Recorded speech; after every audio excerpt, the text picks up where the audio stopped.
오늘 저는 그리스도인의 이 부부간에 대해서 좀 설명을 하려고 하는데요. 아직 결혼을 하지 않은 분들은 이런 내용이 왜 필요하냐 이렇게 이야기를 하겠지만 성경에 나와 있습니다. 하나님의 말씀이기 때문에 또 우리가 다 나중에 결혼을 할 수도 있기 때문에 이 말씀을 여러분 꼭 붙드셔서 그렇게 한번 삶을 살아가시면 좋겠습니다. 예전에 보았던 한 프로그램이 제가 지금도 생각이 좀 나는데요. 어떤 프로그램이었냐면 노년인 이 할아버지 할머니들이 나와서 이렇게 단어를 맞추는 그러한 프로그램이었습니다. 그러니까 사회자가 할아버지에게 단어를 제시를 하면요, 이 호흡이 얼마나 잘 맞냐 그걸 보는 거예요. 부부관계. 그러니까 할아버지는 이 할머니에게 그 사회자가 자신에게 제시한 그 단어를 막 설명하는 겁니다. 열심히 설명을 하면요, 그 할머니가 그 단어를 알아맞혀야 해요. 사회자가 제시한 단어가 무엇이었냐면 천생연분이었습니다. 천생연분. 할아버지는요, 할머니에게 그 천생연분에 대해서 막 설명을 했습니다. 어렵죠, 여러분들 설명하기가. 근데 할머니는 여러분들 동문서답을 하는 거예요. 잘 몰라요. 할아버지가 답답해가지고 우리 관계 있잖아, 우리 관계 이렇게 이야기를 했어요. 그렇게 이야기하니까 할머니가 뭐라고 대답을 했냐면 왼수라고 대답을 하는 거예요. 너무나 답답하니까 이게 네 글자라고 이야기를 못 하잖아. 그렇기 때문에 손으로 이렇게 막 이렇게 표시를 했습니다. 답답한 마음으로. 그러자 할머니가 무엇이라고 이야기했냐면 평생 왼수. 그렇게 이야기를 했대요. 그러니까 여러분, 한쪽에서는 우리 할아버님은 이 천생연분을 기대를 했는데 이 할머니는 무엇을 안겨주었습니까? 평생 왼수를 안겨주었죠. 저는 여러분 그 프로그램 보면서 막 웃었어요. 재밌더라고요. 할아버지 할머니가 사투리를 써가면서 너무 재밌더라고요. 근데 지금 생각해봐도 재미있는데 그 재미로만 끝날 건 아닌 것 같아요. 여러분, 부부관계 우리가 나름대로 잘해준다. 이런 남편이 어디서 나 정도만 돼도 아내들 행복할 거 아니야? 이 정도로 내가 섬기면 나 같은 여자가 어딨어?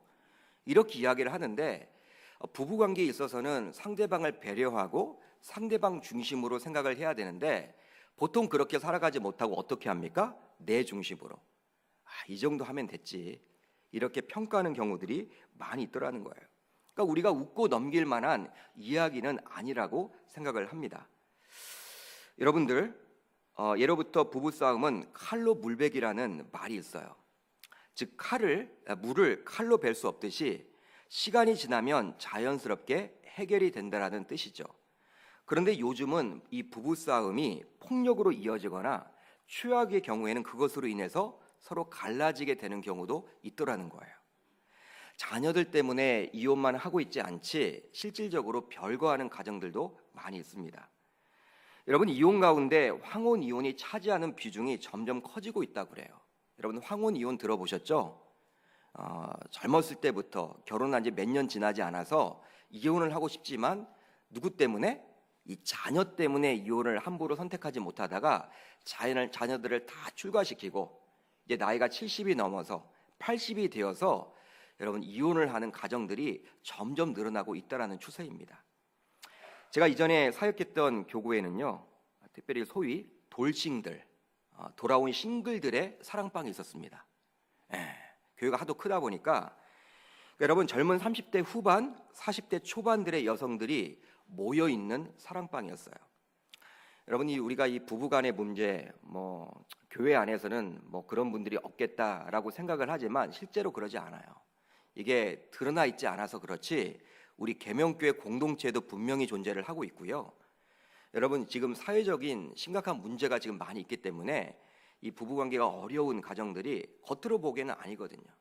겉으로 보기에는 아니는데 이렇게 교회 내부적으로 들여다보면요, 문제가 있는 가정들이 지금 많이 있다는 것입니다. 드러나지 않을 뿐이죠. 제가 있던 여러분 그 교회에서도 이 30대 후반, 40대 초반 여성들이 모여서 매주 사랑방을 했습니다. 그런데 이분들은 다 돌아온 싱글들이었어요. 우여곡절이 있지만 모두 이혼한 분들이었습니다. 이혼이라는 딱지가 주는 부담감 때문에 보통의 사랑방에는 들어가지 못하고 본인들끼리 모여서 사랑방을 진행했습니다.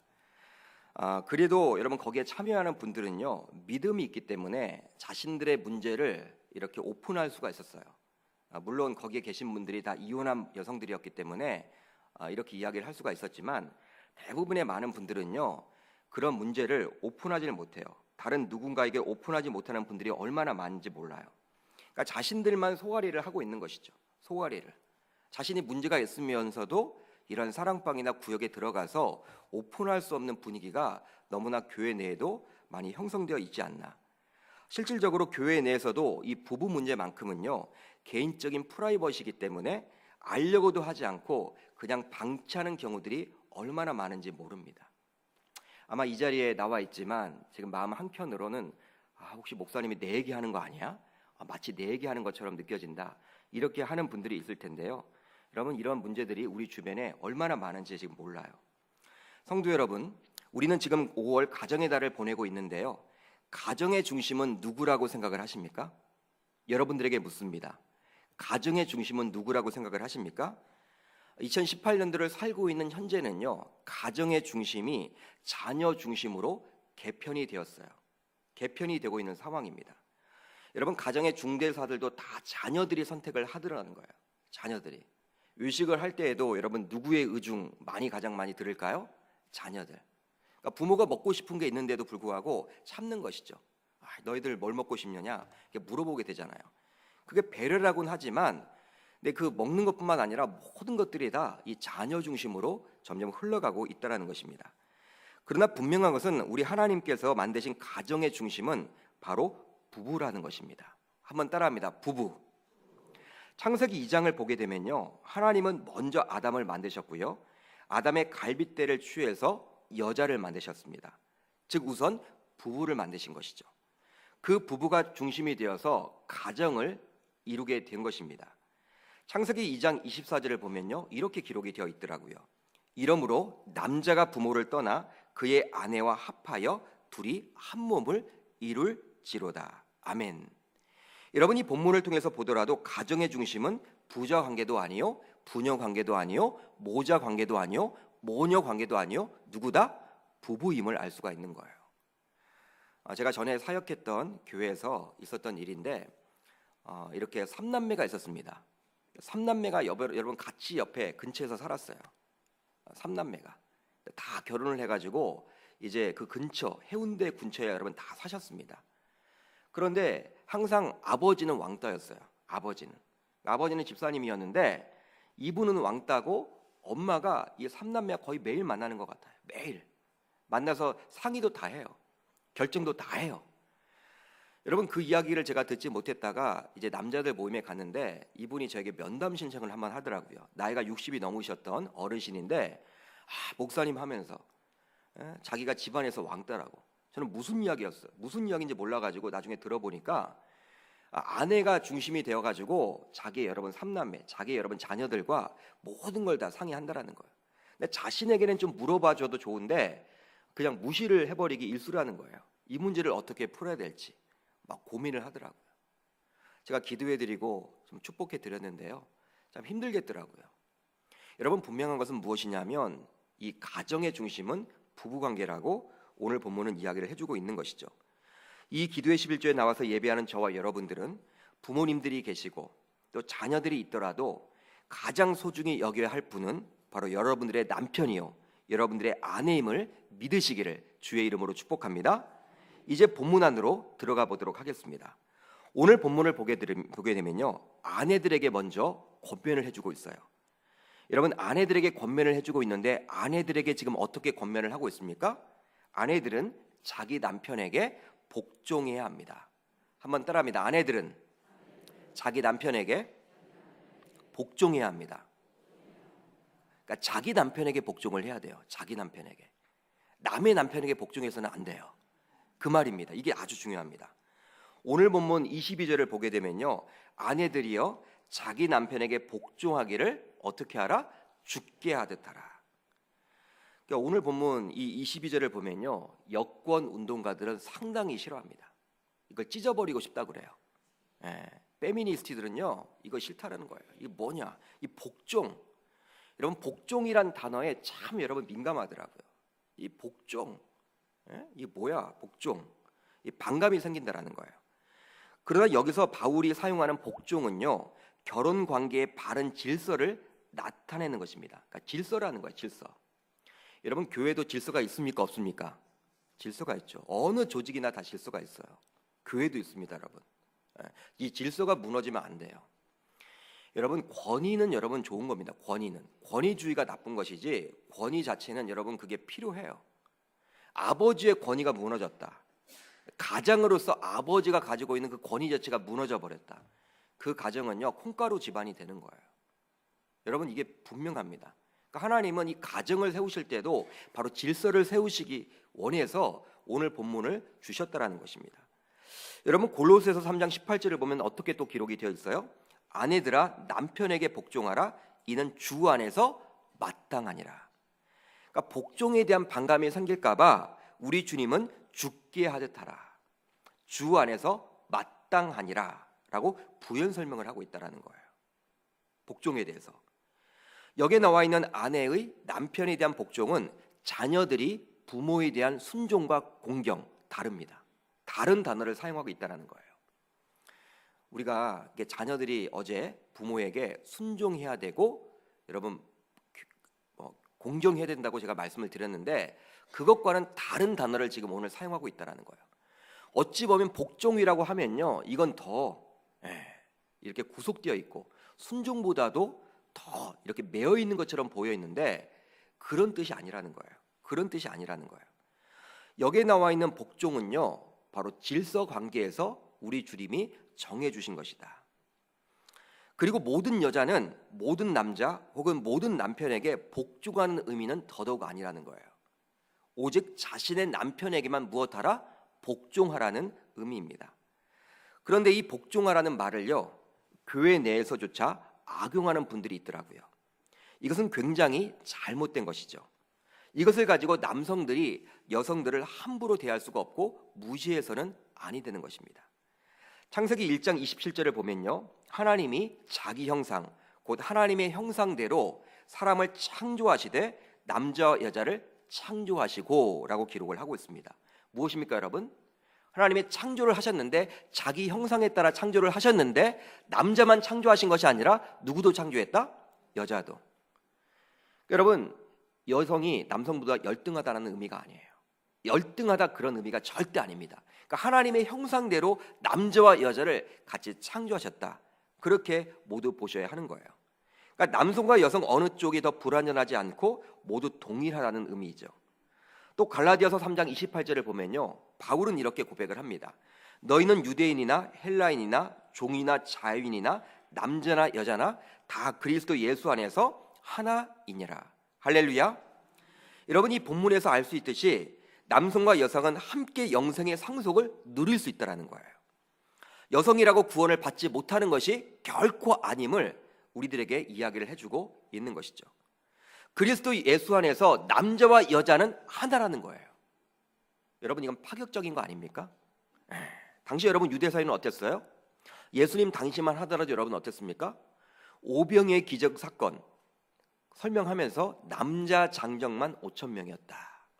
여성들은 숫자에 포함도 안 됐어요. 여러분 유대인들 입장에서는요 여성들은 구원받을 수가 없다. 그런 논리였습니다. 사람 취급을 하지 않았죠. 그런데 이 바울은 어떻게 지금 고백을 하고 있어요? 너희는 유대인이나 헬라인이나 종이나 자유인이나 남자나 여자나 다 그리스도 예수 안에서 하나다. 할렐루야. 차별이 없다라는 거예요. 예수 그리스도 안에서 차별이 없음을 이야기해주고 있는 것이죠. 여러분 복음에는 차별이 없음을 믿으시길 바랍니다. 그러니까 기독교가 들어가는 곳은요 이 남녀 차별이 사라져요. 여러분 우리나라도 얼마나 남녀 차별이 심했습니까? 남녀 차별이 정말 심했거든요. 여러분 조선 시대를 한번 생각해 보세요. 여러분 19세기 1900년대 여러분 초반만 하더라도 기독교가 여러분 이렇게 들어오기 전 18세기 여러분 1800년대 후반만 하더라도요 이 얼마나 우리나라 차별이 심했어요. 여자 아이들 낳으면요 막 여러분 어머니들이 울었잖아요. 지금은 여성 상위 시대가 되었지만 여러분 기독교가 들어와서 이 여성들에게도 교육을 시켰어요. 여성들에게도 교회 출입을 허락했어요. 예전에는 여러분 불가능한 일들이 벌어진 것이죠. 여학교들이 성년하기 시작했어요. 지금도 마찬가지예요. 그렇기 때문에 이 중동 지방을 보게 되면요, 이슬람 그러한 중동은요, 이 기독교랑 달리 이 차별이 심하거든요. 힌두교도 마찬가지고, 그러니까 다른 모든 종교는요, 여성들 차별이 있어요. 힌두교 같은 경우에도요, 남성 중심이에요. 여성들보다도. 인도 같은 경우에도 그래서 뭐 여성들을 성폭행하고 막 그런 일들이 여러분 비일비재하잖아요. 그러니까 인권 자체가 무너져 있는 것이죠. 근데 기독교가 들어가는 곳마다, 이 복음이 들어가는 곳마다 여성들의 인권을 세워주고 있는 것입니다. 이 말씀에 근거해서 그러야 하는 것이죠. 여러분, 그러나 사도 바울은 이 갈라디아서 3장을 통해서 유대 사회 속에서 그렇게 차별이 있었음에도 불구하고 남자와 여자를 동일하게 취급하고 있고 여자들도 구원받을 수 있다라고 여기고 있는 것이죠. 여러분, 이것은 당시에 센세이션을 일으켰던 내용입니다. 따라서 여기서 우리가 이야기하는 복종은요, 결혼 관계의 건강함과 조화로운 작용을 위해 아내로서 남편의 궁극적인 리더십을 존중하라는 의미예요. 존중하라는 것입니다. 존중하라는 거예요. 그러니까 여러분, 질서 안에서 당신의 남편이니까 그 남편의 의견에 순종하고 복종해 주라. 그의 리더십을 좀 세워주라. 그런 의미가 담겨져 있는 것이죠. 사도 바울은 아내가 남편에게 복종하기를 죽게 하듯 하라 라고 이야기하고 있는데요, 죽게 하듯 복종해야 함을 23절과 24절을 통해서 구체적으로 설명을 해주고 있습니다. 같이 한번 읽어보도록 합니다. 시작. 이는 남편이 아내의 머리됨이 그리스도께서 교회의 머리됨과 같음이니 그가 바로 몸의 구주시니라. 그러므로 교회가 그리스도께 하듯 아내들도 범사에 자기 남편에게 복종할지니라. 할렐루야. 바울은 남편을 그리스도로, 아내를 교회로 비유를 합니다.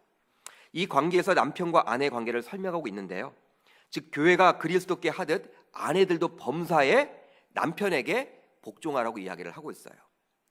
여러분, 교회에서 그리스도가 없으면 그게 온전한 교회가 될까요? 한번 생각해 보세요. 우리 계명교회에 예수 그리스도가 계시지 않는다. 여러분, 이게 교회입니까?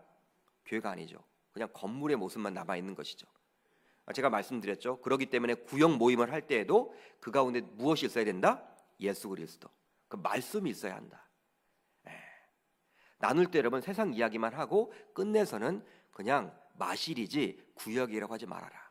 제가 여러분 그런 얘기를 하잖아요. 그러니까 그리스도가 중요한 거예요. 여러분, 강단에서 그리스도의 이야기, 하나님의 이야기가 흘러나와야 돼요. 세상 이야기, 정치 이야기, 윤리 이야기, 도덕 이야기, 경제 이야기, 여러분 그런 이야기를 목회자에게 들을 필요가 없다라는 거예요. 그런 이야기는 여러분들이 더 잘 알잖아요, 목회자보다. 여러분, 목회자를 통해서 그리스도가 흘러나아가고 하나님이 흘러나아가야 한다는 것입니다. 여러분, 그게 바로 교회의 모습이죠. 여러분, 마찬가지로 아내도 자기 남편이 없다면 아내로서의 정체성을 가질 수가 없는 거예요. 그러기에 아내는 자기 남편을 소중히 여겨야 하는 것입니다. 여러분, 우리는 기독교 문화가 아니기 때문에 결혼을 해도 성 자체가 바뀌지 않잖아요. 저는 김씨지만 저희 아내는 오씨입니다. 성이 안 바뀌더라고요. 미국은 여러분 어때요? 더 여러분 자유로울 것 같은데 이 자유분방한 그 나라, 여러분 인권이 더 있다고 하는 그 나라도 어떻게 해요? 결혼을 하는 순간 어떻게 돼요? 남편 성으로 여러분 갈아타요. 아내가 남편 성으로 여러분 바뀌어지게 되는 거예요. 여러분, 이건 뭘 뜻할까요? 바로 이 본문에 나와 있는 이 기독교 문화, 바로 여러분 아내가 남편에게 복종해야 한다는 것은 이 교회가 그리스도 없이면 정체성을 유지할 수 없는 것처럼 여러분 아내로서도 자기 남편이 없으면 정체성을 유지할 수 없다라는 그 말의 뜻에서 여러분 그렇게 되지 않았나, 저는 그런 생각을 해봐요. 그러기에 아내는 자기 남편을 소중히 여기고 복종해야 하는 것이죠.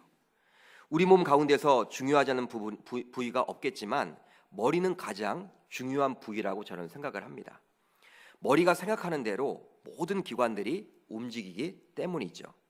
그러기에 뇌사의 상태가 되면요, 그 사람은 정상적인 활동조차도 할 수 없잖아요. 여러분, 이들을 보통 어떻게 이야기합니까? 무엇이라고 이야기를 해요? 수장이라고 이야기합니다. 수장이다.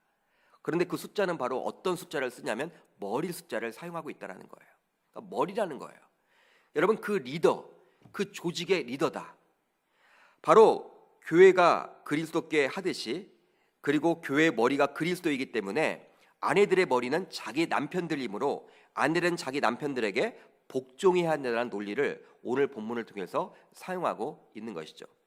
사랑하는 계명교회 성도 여러분, 교회의 머리인 그리스도의 지위가 문화마다 시대마다 달라지는 것이 아니듯이 아내와의 관계에서 남편의 머리됨과 아내가 범사에 자기 남편에게 복종해야 할 의무도 마찬가지라는 사실입니다. 23절에 나오는 머리라는 단어는 헬라어로 케팔레라는 단어를 사용하는데요, 명백히 아내에 대한 남편의 권위를 가리키며 어떤 이들이 주장하듯이 원천을 의미하지는 않는다라는 거예요. 원천이 아니다. 여러분, 이 머리라는 단어가 원천을 뜻한다면요, 이제 여자는 그 아내는 남편보다 하등한 결과를 낳아요. 근데 그런 뜻이 아닙니다. 헬라어를 보게 되면요, 그런 뜻이 아니라는 거예요. 결코 아닙니다. 바로 권위를 상징한다라는 거예요. 이 새벽에 나와서 예배하는 아내들이요, 잘 들으십시오. 여러분들의 남편이 여러분들이 보기에도 조금 못났더라도, 건강하지 못하더라도, 돈도 잘 벌어오지 못하더라도, 마음에 들지 않더라도 오늘 이 시간부터는 교회가 그리스도께 하듯이 여러분들의 남편에게 복종하고 그 권위를 세워 나아갈 수 있기를 주의 이름으로 축복합니다. 딱 두 분만 안 하시네요, 그죠? 그렇다면 불신 남편에게는 어떻게 해야 될까요, 여러분? 불신 남편에게는 어떻게 해야 될까요? 베드로전서 3장 1절로 2절을 보면 잘 기록이 되어 있죠. 우리 한번 같이 읽어보도록 합니다. 시작. 아내들아, 이와 같이 자기 남편에게 순종하라. 이는 혹 말씀을 순종하지 않는 자라도 말로 말미암지 않고 그 아내의 행실로 말미암아 구원을 받게 하려 함이니 너희의 두려워하며 정결한 행실을 봄이라. 여러분, 불신 남편이 신자인 아내의 정결한 행실 모습을 보고 구원을 받을 수도 있기 때문에 불신 남편이라도 순종해야 한다라고 이야기를 해주고 있는 것입니다. 여러분, 불신 남편이라고 무시해서는 안 된다라는 거예요. 여러분, 여러분들의 말이 아니라 무엇입니까? 여러분들의 정결한 행실을 보고 구원을 받을 수 있는 기회가 있기 때문에 베드로 사도는 어떻게 이야기해요? 순종하라고 우리들에게 권면해주고 있는 것이죠. 그러니까 불신 남편은 신자인 아내가 교회 일은 열심히 하면서 자신은 무시하고 소홀히 한다면 교회에 대한 인식이 좋지 않을 거예요. 좋지 않을 것입니다. 그러면 불신 남편은 구원받기가 점점 어려워진다라는 사실이죠. 행여나 이 자리에 나와 있는 분들 가운데 불신 남편이 있을지라도 그 남편의 권위를 인정하고 순종할 수 있기를 주의 이름으로 축복합니다. 여러분, 더 부지런하셔야 돼요. 교회 일도 열심히 하셔야 되고요. 그게 하나님의 일이기 때문에 자신의 남편이 불신이기 때문에 이 교회 일 하는 것 자체를 원치 않는다 할지라도 티나지 않게, 못나지 않게 그 남편에게 더욱더 잘 해드려야 한다라는 사실입니다. 그러니까 더 부지런하셔야 돼요. 여러분, 잠을 다 주무시면서 여러분 동일하게 어떻게 하겠습니까? 그러니까 교회 일도 하면서 불신 남편들을 섬기려면요, 그 과정은 더욱더 기도하셔야 되고요, 더욱더 부지런히 나아가야 한다라는 사실이죠. 이제 남편들이 긴장할 차례예요. 우리 남편들 여러분 잘 들으십시오. 오늘 본문 25절부터는 남편들에게 권면하고 있는 내용인데 바로 어떤 내용을 하고 있느냐? 바로 남편은 아내를 사랑해야 합니다. 한번 따라합니다. 남편은 아내를 사랑해야 합니다. 본문 25절을 우리가 같이 읽습니다. 시작. 남편들아, 아내 사랑하기를 그리스도께서 교회를 사랑하시고 그 교회를 위하여 자신을 주심같이 하라. 아멘. 그런데 여러분, 그냥 사랑하는 것이 아니라 무엇입니까? 남편은 아내를 위하여 자신을 줄 알아야 한다라는 거예요. 따라서 남편은 사랑이 자기 희생으로 교회를 위하여 자신을 주신 그리스도의 본을 따라서 자기 희생적으로 아내를 사랑해야 한다라는 것입니다. 남편이 아내를 위해서 자기 목숨을 내어놓는 성경의 그림은요, 분명 남자의 어떤 종류의 포감이나 억압과도 반대되는 내용이에요. 이 본문에 나와 있는 사랑이라는 단어는요, 어떤 뜻일까요, 여러분? 사랑이란 여러분 네 종류가 있다라고 말씀드렸죠? 바로 무엇입니까? 아가페를 말합니다. 아가페. 사랑이란 단어는 네 가지가 있는데 우선 에로스라는 단어가 있어요. 바로 남녀 간의 육체적인 사랑이죠. 스테르고라는 단어가 있습니다. 바로 이것은 부모와 자녀와의 관계를 이야기합니다. 그 사랑을 이야기하죠. 그 다음은 필레오의 사랑이 있는데요, 바로 남자친구와 여자친구 사이의 그러한 사랑, 남자친구끼리의 그러한 사랑, 여자친구끼리의 그러한 사랑을 이야기하는 게 바로 필레오입니다. 여러분, 그런데 마지막 아가페가 나와 있는데 이 아가페는 말은 무엇이냐면 그리스도의 사랑. 십자가 사랑을 바로 아가페 사랑이다라고 이야기를 하고 있어요. 그런데 남편이 아내를 사랑해야 한다라는 그 용어 헬라어를 보게 되면 어떻게 기록을 하고 있냐면 아가페를 쓰고 있다라는 거예요. 아가페. 그러니까 그리스도가 교회를 사랑하는 것과 일치하는 단어 사용이죠. 하나님의 사랑은 독생자까지도 내준 이 아가페 사랑인 줄 믿으시길 바랍니다. 그러니까 아들까지도 딸까지도 내어줄 수 있는 그 사랑이 바로 아가페라는 거예요. 여러분 자녀들이 있죠. 남을 위해서 그 자녀들 희생시킬 수 있습니까? 그러니까 우리는 아가페 사랑 못하는 거예요. 아가페 사랑을 못하는 거예요. 인간적인 사랑을 하는 것이죠. 근데 우리 주님은 인간적인 사랑을 뛰어넘어서 저와 여러분들을 사하기 위해서, 죄 사함을 위해서 자신의 독생자 예수 그리스도를 십자가에 못 박음으로 인해서 그 아가페 사랑을 이루었다라는 사실입니다. 보통 남편들은 아내들이 남편들에게 복종하고 자신들은 아내들을 사랑하는 것에 대해서 손해보는 것처럼 느껴지지 않는다라고 이야기를 하지만 이 사랑이 아가페 사랑임을 알게 된다면요, 이제 여러분 그렇지만은 않을 거예요. 얼굴이 굳어질 거예요. 보통의 문제가 아니거든요. 그리스도가 교회를 얼마나 사랑했습니까, 여러분? 사도행전 20장 28절을 보면 이렇게 기록을 하고 있죠. 여러분은 자기를 위하여 또는 온 양떼를 위하여 삼가라. 성령이 그들 가운데 여러분을 감독자로 삼고 하나님이 자기 피로 사신 교회를 보살피게 하셨느니라. 할렐루야. 여러분 자기 피로 사신 게 바로 무엇이다? 교회다. 그만큼 희생이 들어가는 것입니다. 피 흘림이 들어가는 것입니다. 남편들이 아내를 단순히 육체적으로 사랑해주는 그런 여러분 종류의 사랑이 아니라는 거예요. 여러분 착각하지 마세요.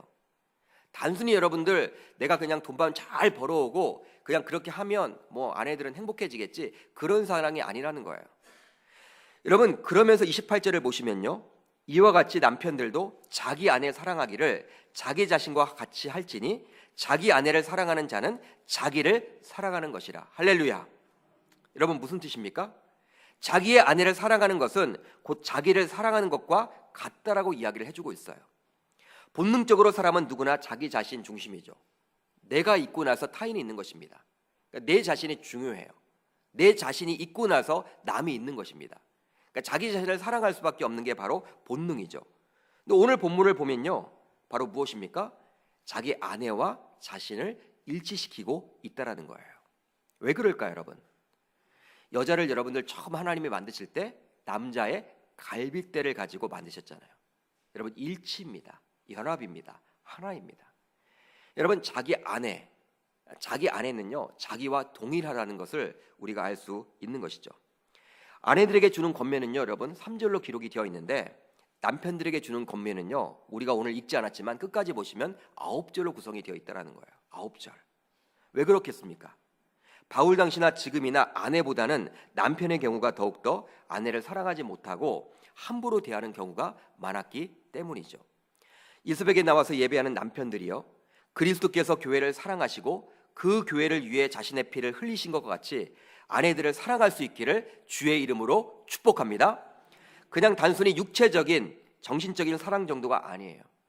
그냥 돈을 벌어다 주는 그러한 종류의 사랑이 아니라는 것입니다. 자기 희생적인 사랑을 이야기하고 있는 것이죠. 아내와 자신을 일치한다라는 것입니다. 여러분 이것을 꼭 명심할 수 있기를 주의 이름으로 축복합니다. 남편들의 경우는 여러분 정말 이게 중요한 거예요. 정말 중요한 거예요. 그렇기 때문에 이 여성들만 손해를 보는 이 구절이 아니라는 사실이죠. 그러게 저와 여러분들에게 다음과 같은 권면을 합니다. 에베소서 5장 21절을 보면요, 이것부터 시작을 하고 있는데 우리가 한번 같이 읽어보도록 합니다. 시작. 그리스도를 경외함으로 피차 복종하라. 피차 복종하라. 여러분 여성들에게만 남편들에게 복종하는 것이 아니라 결국 결론은 뭐예요? 피차 복종하라. 상호간에 복종하라는 거예요. 왜 그럴까요? 주님이 원하는 아름다운 부부관계를 맺으려면 한쪽에서만 잘해서는 안 되기 때문입니다. 예를 들어서 남편이 마음이 넓어서 아내의 모든 허물을 감싸준다라고 할 수도 있겠죠. 그러나 분명한 것은요, 그리스도인으로서 말씀대로 부부관계를 유지하려면 서로 위할 줄 아는 기본적인 마음을 가지고 있어야 한다는 거예요. 물론 여러분 남편이 좀 더 아내를 사랑할 수가 있고요, 아내가 남편을 좀 더 사랑할 수가 있습니다. 그렇지만 분명한 것은 서로 복종할 줄 알아야 한다는 거예요. 그런 기본적인 마음이 있을 때 오늘 우리가 읽었던 이 아내들에게 주는 교훈, 그리고 남편들에게 주는 권면이 이렇게 먹히게 된다라는 사실입니다.